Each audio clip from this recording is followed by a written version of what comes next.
La vallée de l'Omo est située au sud de l'Éthiopie.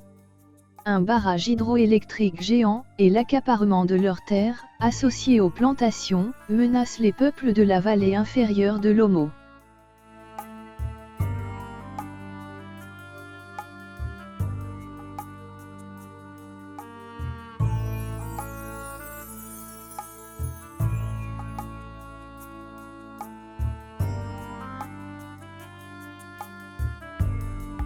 Les peuples de la vallée de l'Omo vivent sur ces terres depuis des siècles, et ont développé des techniques sophistiquées de survie, dans un environnement hostile.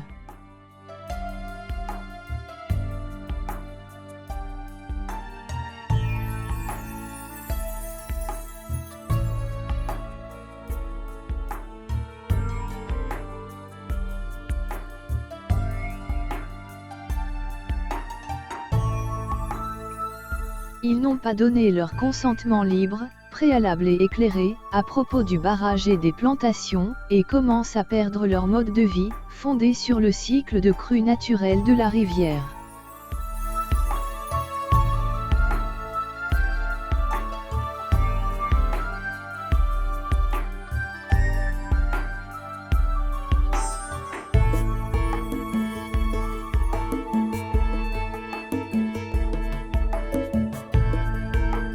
Elle doit son nom à la rivière d'Omo, habitée par différentes tribus qui regroupent environ 200 000 personnes.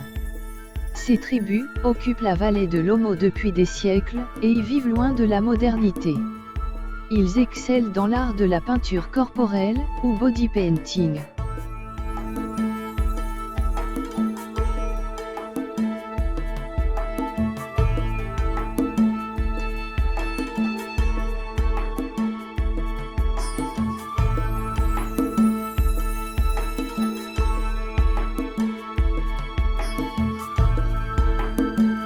Un voyage authentique en Éthiopie, à la découverte de ces tribus, restera une expérience hors du commun. Les tribus de la vallée de l'Omo sont essentiellement composées des Mursi, les Kairos, les Reimers, les Dassanetch, les Turkana, les Bams, les Surma, les Galbas, les Bodis, les Nyagatom, etc.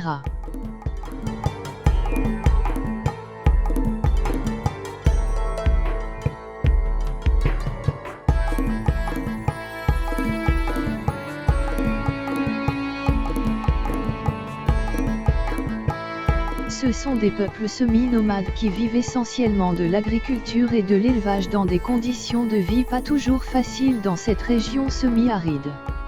Lors d'un voyage au sud de l'Éthiopie, vous pourrez découvrir leurs coutumes et pratiques ancestrales des tribus de la vallée de l'Omo. Les Mursi sont des éleveurs de bovins semi-nomades, et reconnaissables pour les ornements labiaux et auriculaires que les femmes arborent. Les Reimers pratiquent l'agriculture et la culture du sorgho. C'est un peuple semi-nomade éleveur de bovins réputé pour la place importante qu'il accorde à l'esthétique. Les femmes Reimers coiffant leurs cheveux en fines laques et y enduisent un mélange de beurre et d'ocre rouge. Les Turkana, également présents au nord du Kenya, sont semi-nomades et éleveurs de bovins. Le bétail est très important et diversifié, chèvres, moutons, dromadaires, ânes. Le peuple Turkana forme une société polygamique où le bétail est utilisé pour le lait, la viande et comme monnaie d'échange.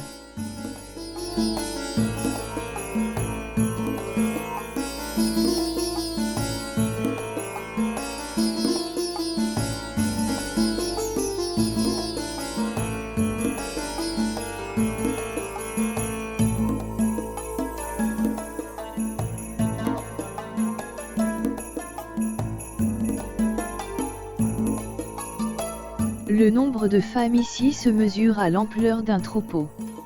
La confection de vanneries en osier, paille et fibres fait aussi la renommée de cette tribu de la vallée de l'Omo.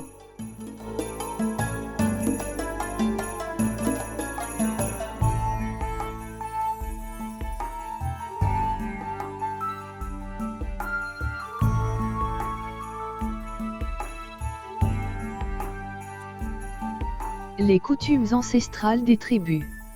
Un voyage dans la vallée de l'Omo vous permettra de découvrir les tribus qui vivent reculées et pratiquement coupées du monde moderne.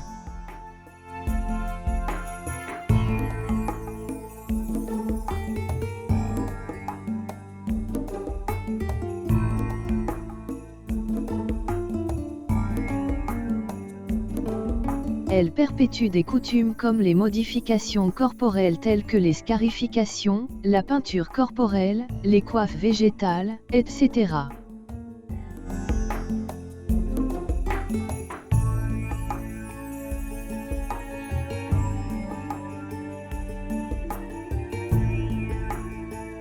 La peinture corporelle est tout un art qui se pratique sur le corps à l'aide des doigts. Avec des gestes rapides, vifs et spontanés, ils arrivent à peindre des motifs très originaux sur leur corps.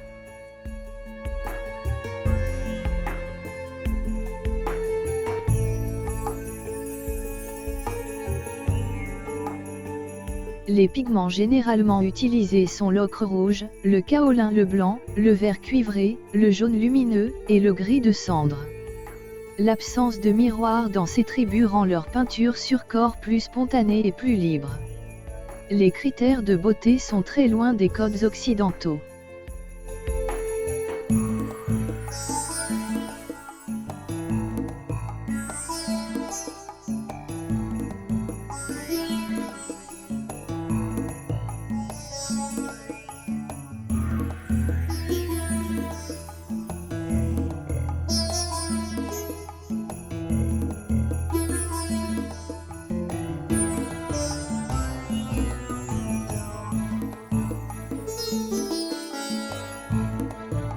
En effet, les femmes portent dans leurs lèvres inférieures un plateau de bois d'argile, un critère de beauté pratique pour trouver un mari.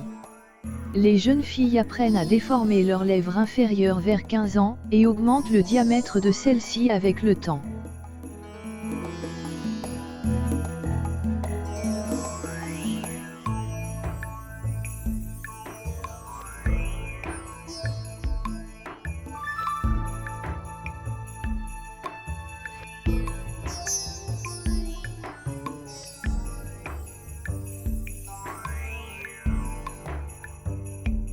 Lors des fiançailles, la taille de la dot sera fonction de la taille du plateau à lèvres de la fiancée. Un voyage en Éthiopie ne saurait se terminer sans rendre visite à ces peuples qui utilisent la scarification et la peinture corporelle comme moyen d'identification.